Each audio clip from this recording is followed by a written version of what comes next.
Hey everyone, welcome back to another video by Camroom 5. In the previous video, we had started the concept of entropy. We talked about the fact that entropy is a measure of the disorderness or the randomness of a system. More specifically speaking, it's a measure of the dispersal of energy within any system at a specific temperature. So more randomness means more chances for the energy to dissipate and spread away. The entropy could be positive or negative. If the entropy of a system is increasing, it's counted as positive, and if the entropy of a system is decreasing, it's negative. For example, if you produce a gas from any reaction, gases are more likely to spread away compared to solid and liquid, obviously. So gases will increase entropy. And our explanation is already based on the gaseous idea. So we say that gaseous moles are produced. And if, for example, if an equation has entirely gaseous moles, but you can see that the amount of gases are decreasing, then you say that since the moles of gases are decreasing in the product, the entropy is going to be negative because less gaseous moles have less chances for the energy to spread away. Now we will analyze the concept of entropy through a graphical analysis to better our understanding. Let's say I am drawing a graph to study the change of state of water, for example. So here on the x-axis, I have temperature in the units of Kelvin, for example, and on the y-axis, I have basically the entropy, or you can say just the entropy. I'm not even talking about the standard entropy. We know the entropy unit is basically joule per mole per Kelvin because we are concerned about the temperature also.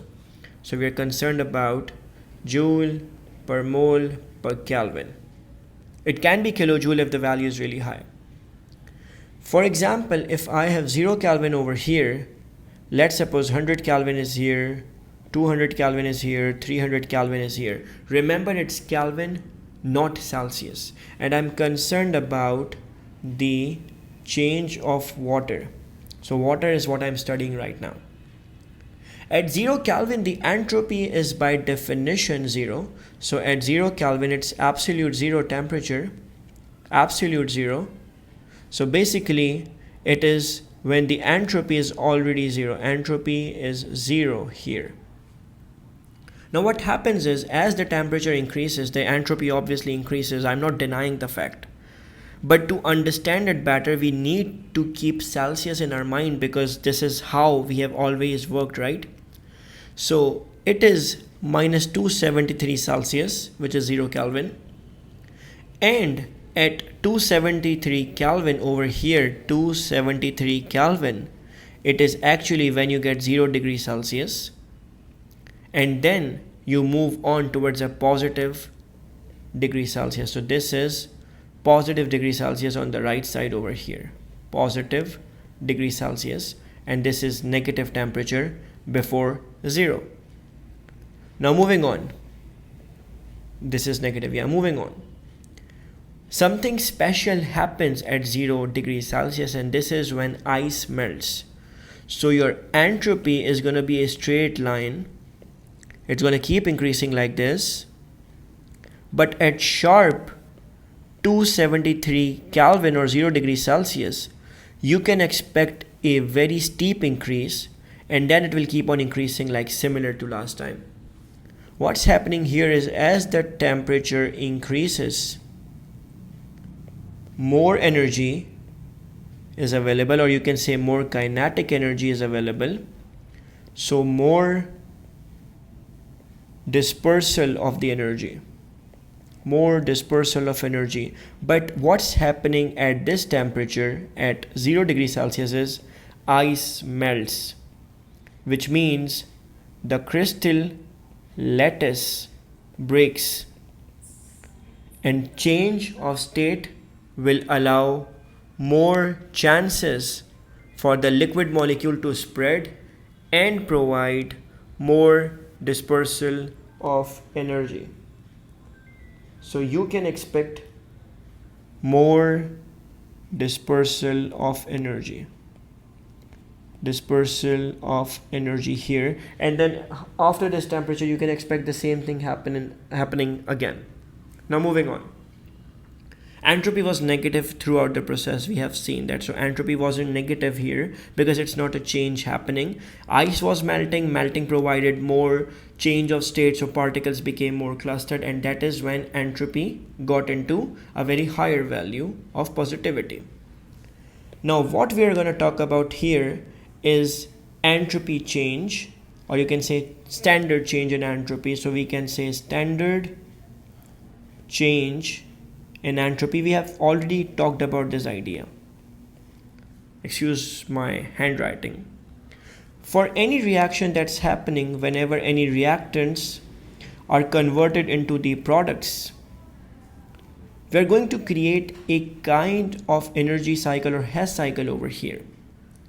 Because we know that when the reactants are there, they have their own entropy, which is known as the standard entropy of the reactants. And our product compounds also have their own entropy, which is known as the standard entropy of the products. In the very beginning, we had talked about the idea that everything has zero entropy at 0 Kelvin. At 0 Kelvin, everything had zero entropy. Even our graphical analysis told us that zero entropy at 0 Kelvin at absolute zero. So at absolute zero,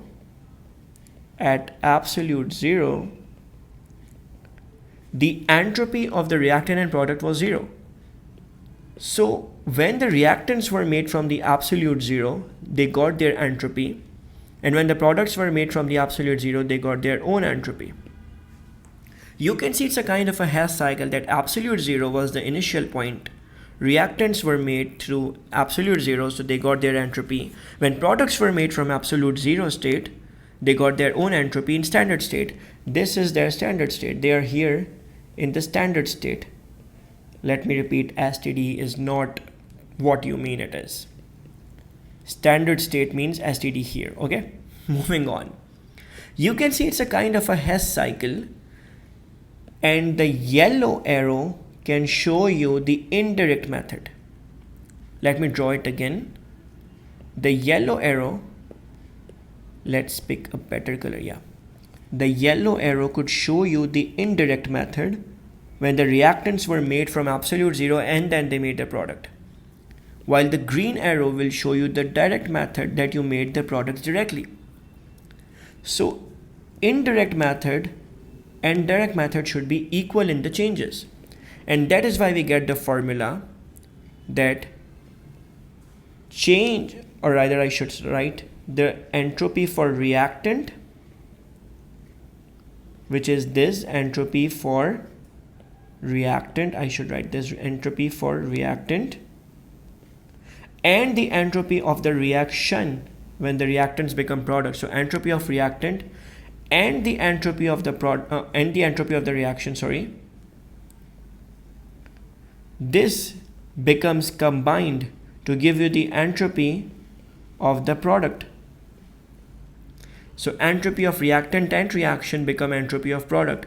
And if you are concerned about the entropy of reaction, if you are concerned about the entropy of the reaction, which is known as the change in entropy, what happens is you do the entropy of product minus entropy of reactant considering their mole ratios.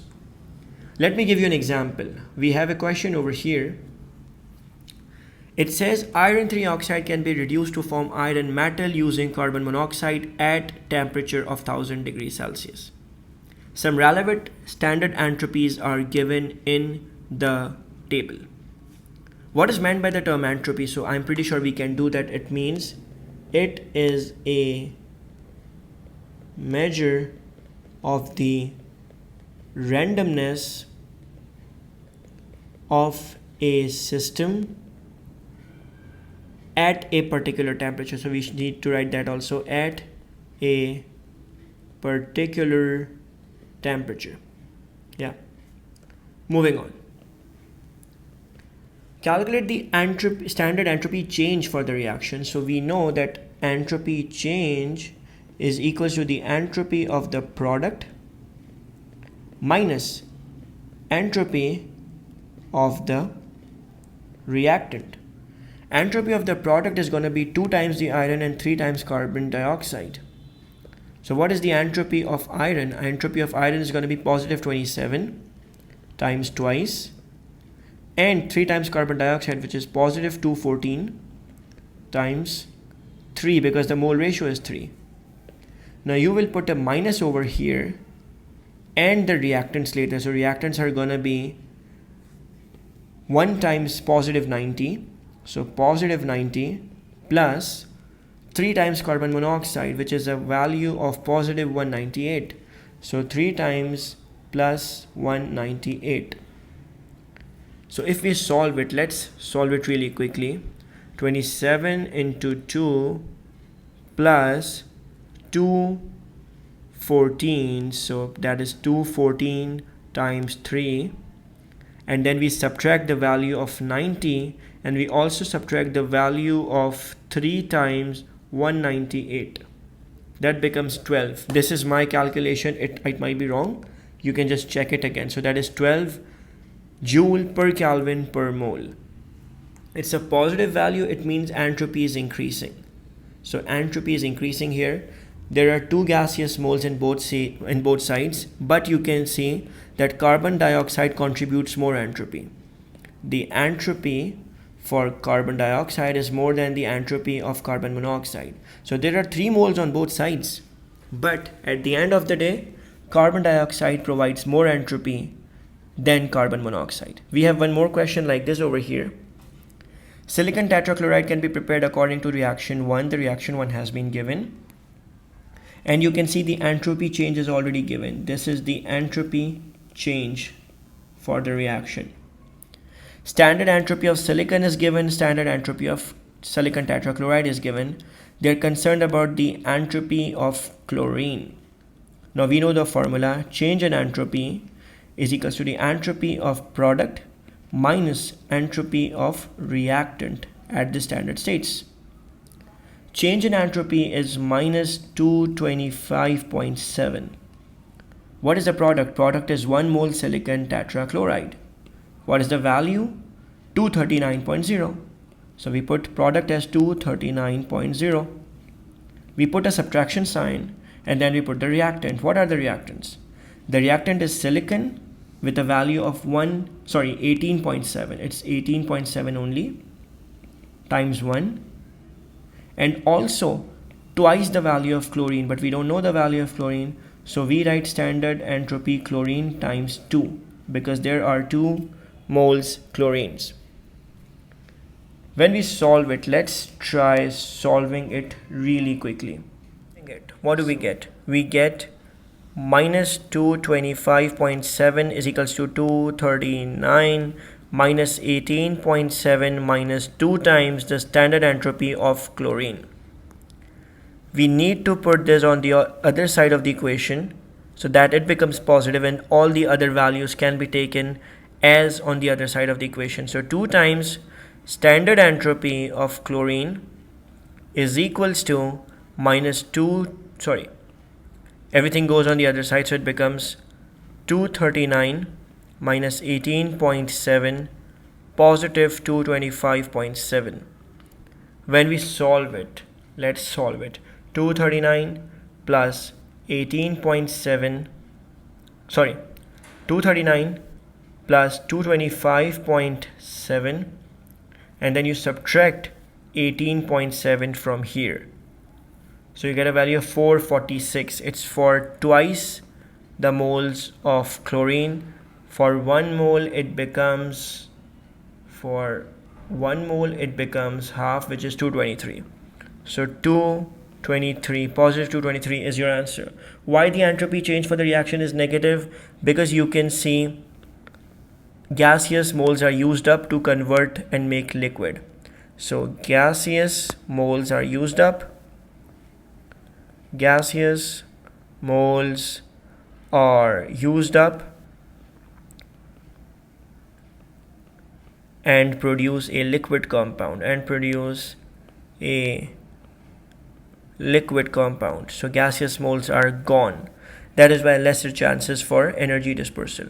I hope these ideas are clear to you guys. In the next video, we're going to be talking about the Gibbs free energy. Stay tuned, guys. Thanks.